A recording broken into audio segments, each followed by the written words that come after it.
ManCavians, this is Bob from the Bob's N-Scale ManCave. What I did right there was put in a screw into a tabletop that I'm making for James Wright of JLW 2000.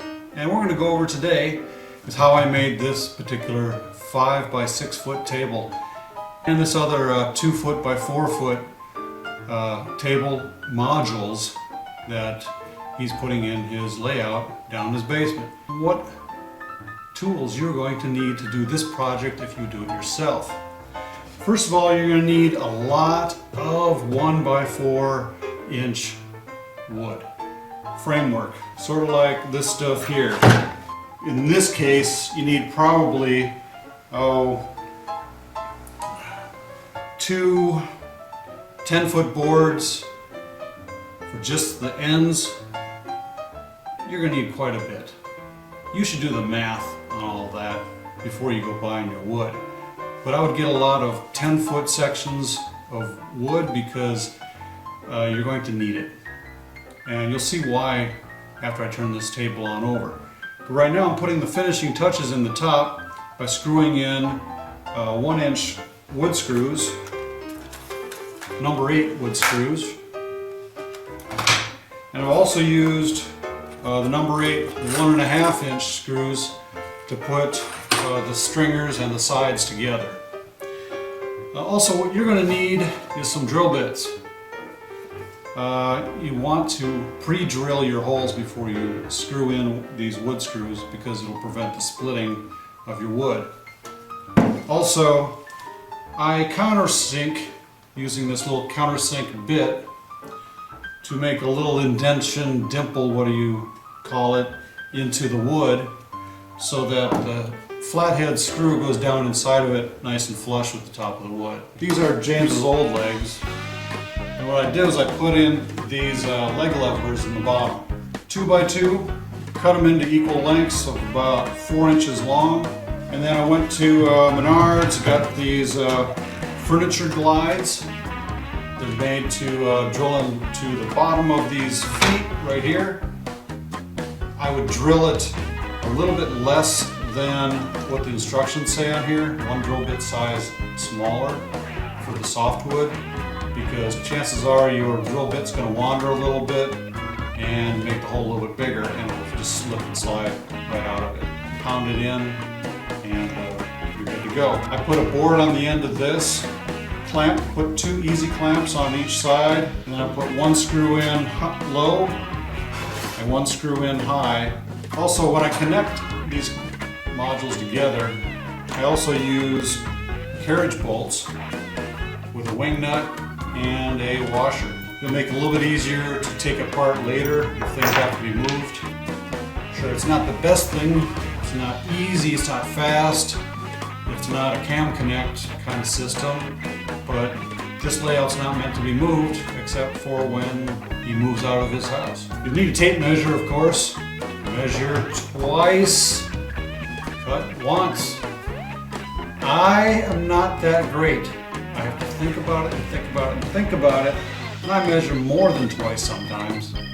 And even when I cut it, I went, why did I do that? I forgot about blade width. Now let's get right down to showing what the underside of this is, but I'm going to finish putting in some screws in the top.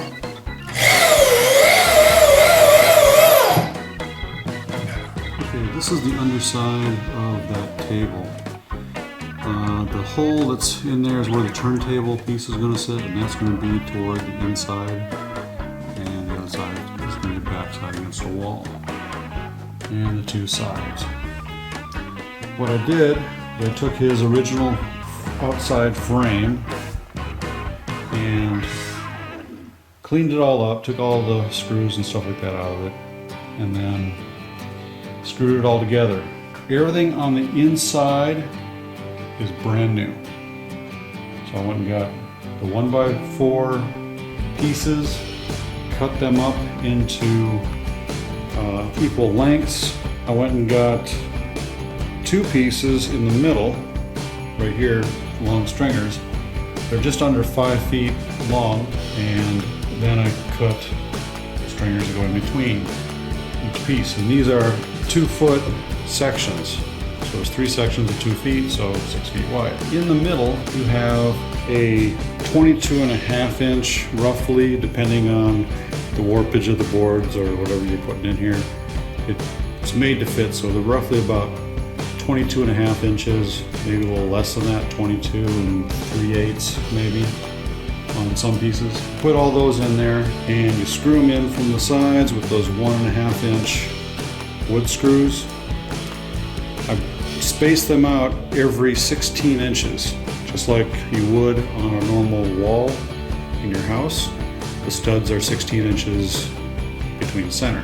And then the center piece is the same way. I got right down the middle. I kind of had to make this a custom piece because it doesn't quite match up with what I'm looking for where the turntable is going to be. It's roughly about 17.5 inches from the inside, right there in the center of that section. Now what I had to do to mount this top piece here is I had to put in a wider strip. So I put in another 1x4 next to the other one, and that way it would have something to mount to on the other side with the screws. I put this down on the floor, screwed in each corners for the tabletop, and made it flush and make it square. So you start with one corner on one side. I went to the other side over here on this side. Then I went down to the other corner over there, made that flush because I had a nice straight edge on this piece of plywood. So you're making that at least a square piece, and it's all squared up to this board here.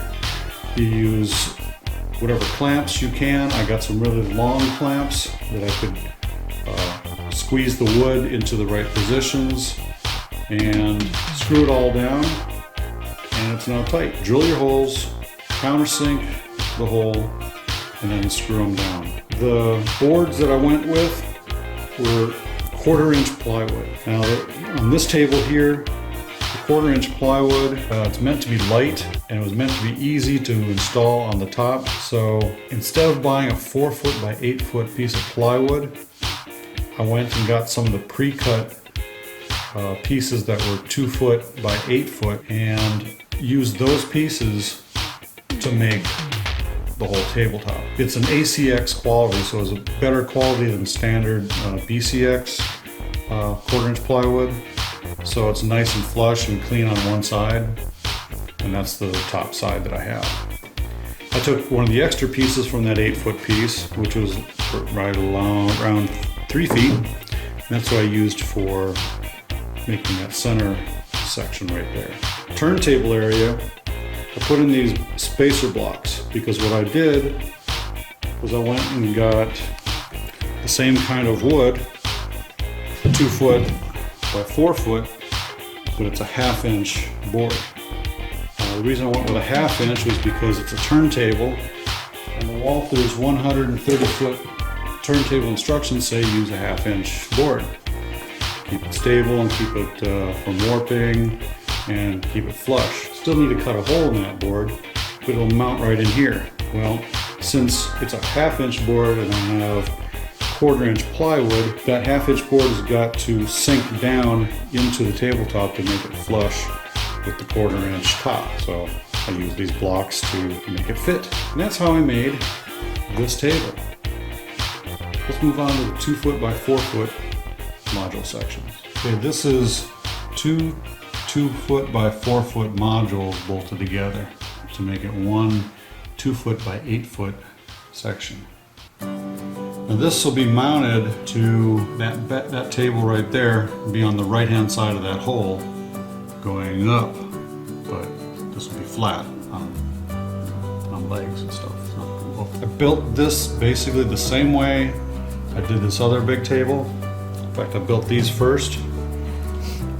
These are some of James's old sections that I just reused the frames of. The tabletop sections that he had in there were pretty beat up and needed to be replaced. So we went with doing it right. Basically the same construction, 16-inch centers for all the stringers. And when I got down to the two pieces, I laid them flat on a hard surface, clamped them together, checked to make sure they were flush on the bottom, or actually the tops, and then drilled a hole, which these are 1/4 inch carriage bolts. And I drilled one size less than a 1/4 inch, hammered them in, and then screwed them together. Make it kind of tight because it's going to wobble. This is going to wobble without legs. It's going to kind of split in the center.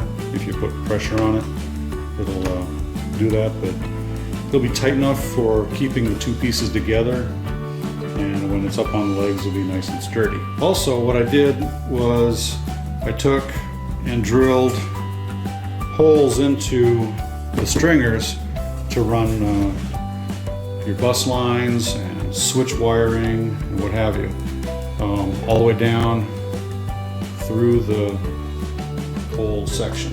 Now when he wires it up, he can put some connectors in here, or one of those power strip bus bars, and just unscrew all the wiring and disconnect the section. I'd prefer to have simple release connectors. Just pull them apart, separate your whole section. Okay, this is the top of that 2 foot by 4 foot section. And this was all out of one 2 foot by 8 foot piece of 1/4 inch plywood, the ACX quality. What I did was I took that 8 foot piece, mounted it to one side over here, and had the other frame not mounted at all. And then I just took a jigsaw and right down the edge of it, cut it. And as you can see, jigsaws are not that straight, but the jigsaw blade would follow the frame itself and cut a relatively straight line.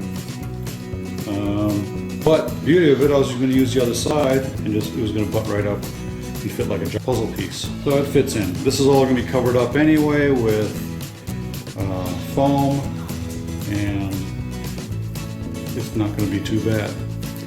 Now what I'm probably going to do is I'm going to sand down this ridge here to make it even more flush, because the frame sits a little bit high.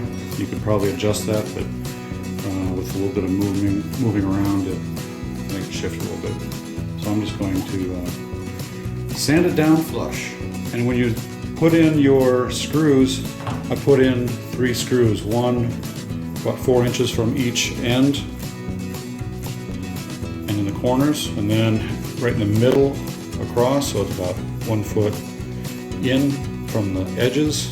And you do that on each one of the stringers that go across. Evenly space out the ones on the side, and as long as they're about 1 foot apart, it's going to look and be actually pretty strong. Some of the tools you may use, if you have it, is a drill press for drilling those nice straight lines or holes through multiple boards and get everything kind of lined up. Sometimes you don't want it well, most of the times you don't want a crooked hole. And then I also have a table saw, nice table saw that you can get fairly cheap. And then you got a shop vac, because you got to clean up your mess. And I also got a small compressor that I can use to blow the dust around and clean up the floor with, clean off my projects with. And you can't go without a miter saw, compound miter saw, and use that just to cut up little small sections. And of course you need some heat. It's not complete without some heat. And you probably need a set of sawhorses, maybe more than one set of sawhorses, depending how large your shop is. Well, there you go, ManCavians. I built you a 2 foot by 4 foot table for your layout. If modular or you have it just in your house, you put some legs on it, put it on a shelf, mount it to your wall, this will work for you. I made it out of 1/4 inch plywood, 2 foot by 4 foot sections. Also used 1 inch by 4 inch pine wood. I used the quality wood. That's the in-between from the bad wood and the really expensive premium wood. And remember, safety first. Protect your ear, protect your eyes, protect your breathing. You don't like breathing in all this dust. I'm allergic to sawdust and it makes me sneeze a lot. So I can barely breathe. I can't even see.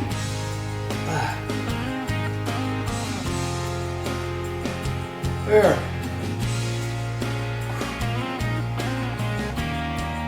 If you want to see more, subscribe. Subscribe down here, up here, wherever. And I'll post some measurements and materials that I used in this project in the comments on this video post on YouTube on my channel, the Bob's N Scale Man Caves. So until next time, guys, stay safe and happy railroading. And remember the Mancavian motto: what happens in the man cave stays forever on YouTube. Have a good day.